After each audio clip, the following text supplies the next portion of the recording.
What's something that we used to do for fun that we'd avoid at all costs today? I don't think there is anything that we would.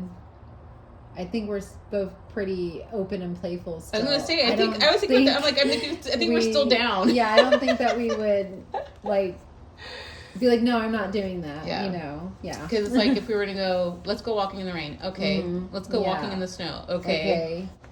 I was even thinking when we would like go around the car and shout at people. I would do that. I forgot that we did that. I would still do that. Oh my gosh, I forgot that we did that. I would still do that today. In fact, I would be even more down to do it. Okay, so the memory that Raquel is referencing is we would drive around and stop and just put on a scene out of nowhere. Mm-hmm.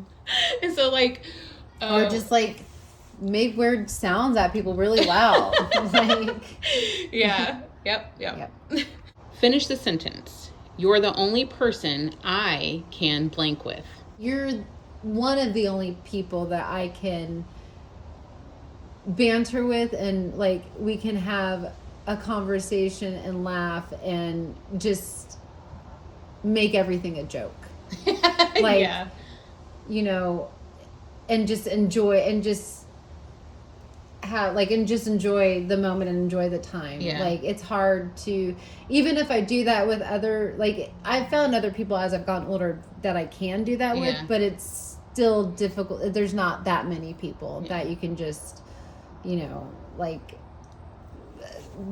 just like kind of let go and have like let things go and just I think I know what you're talking, because it's literally Kim probably is one of the only other people I can do it with. And, you know, we have like our set people that, but like that, like I think of if I do something crazy, that's quote unquote crazy, will they play along? You and I don't think like that we've ever captured, other than like obviously our family members being around us, but like I said, if I were to start a beat, you automatically jump in. Yes. If I'm in the store and I'm due, you immediately do it back. Yeah. Yeah. Like just stuff like that, you know, like that you're just down. Yeah, I'd agree. Yeah, that's like what there, because I'm like, how do I describe this? Like that's it's almost hard to describe because I think it's because we're sisters too. Like that probably has something to do with it that we grew up together. But so that's probably why it's so rare too. Like, it's hard to find that with somebody else. So, how has our friendship raised your standards for all the rest? Well, I think that, I mean, you know, you're my sister, so I've had you my whole life. But it's more of you're irreplaceable in my life. Mm-hmm. There are times in my life, my day-to-day life, that I miss you.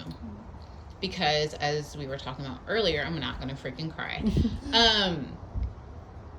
There are times I'm hyper in my house, and it's just me being hyper by myself. I'll start singing, I'll start dancing, or, you know, and you were always there and down for it. You know, it's like I wasn't doing it by myself. You're always there down for it. So I miss that. I miss the person who, like, no matter what, it's like, it's okay to be jovial. Mm-hmm. It's okay to be youthful. It's okay to act like a kid. Like, it's okay to be imaginative. It's okay to be creative. It's okay just to be in this moment. What do you think I'm sensitive to? I know what I'm sensitive to. I think words, you know, like I think words. Yeah. You know. Which is why you hesitated on how to say it. Yeah. But I try to be mindful, you know, like, but yeah, words. I think, you know, how things are spoken, presented, you know, yeah. I feel like... I think it's because we're both creative people, because words are important to me too. And so I think when you're like creative or an artist, you know, there's just more meaning there. Exactly. Words have meaning. Mm-hmm, yeah. Words have meaning. And I think a lot of people throw words around.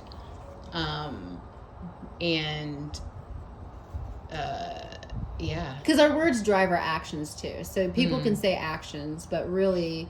our actions are a reaction to what we're thinking, then what we're saying, and what we're deciding to do, you know? So, like, yeah. How have you seen me change over time? What hasn't changed at all? Because people think that you're fearless and brave, I think that's what you would first present. Mm-hmm. But over time, I think that you have allowed your sensitivity to show. It's always been there, but your sensitivity and your caring for others, it's like you lead with that first now. And what was the second portion? What hasn't changed at all? Oh, and what hasn't changed at all is, it's why I call you Tinkerbell. But, and I mean it in the cutest and sweetest of ways. I don't know how to explain it. It's like you're just a sprite, you know? Like you're just so... I don't know how to explain it. You're my Tinkerbell. Just this jovial, joyful, the fearless, you know, this fierce, that's still there. It's just not what you lead with, you know. What about me intrigues you? I think how you see people. Yeah. Aww. Yeah. Like that. Just like, I guess if I could like see, you know, like just how you view the world, because I find it interesting, and like it goes back to your sensitivity, like you said, and just like kind of seeing like that is intriguing and something that a lot of people don't have and aren't like. So yeah. Yeah, I think that's the most intriguing and interesting thing and different thing about you than most people.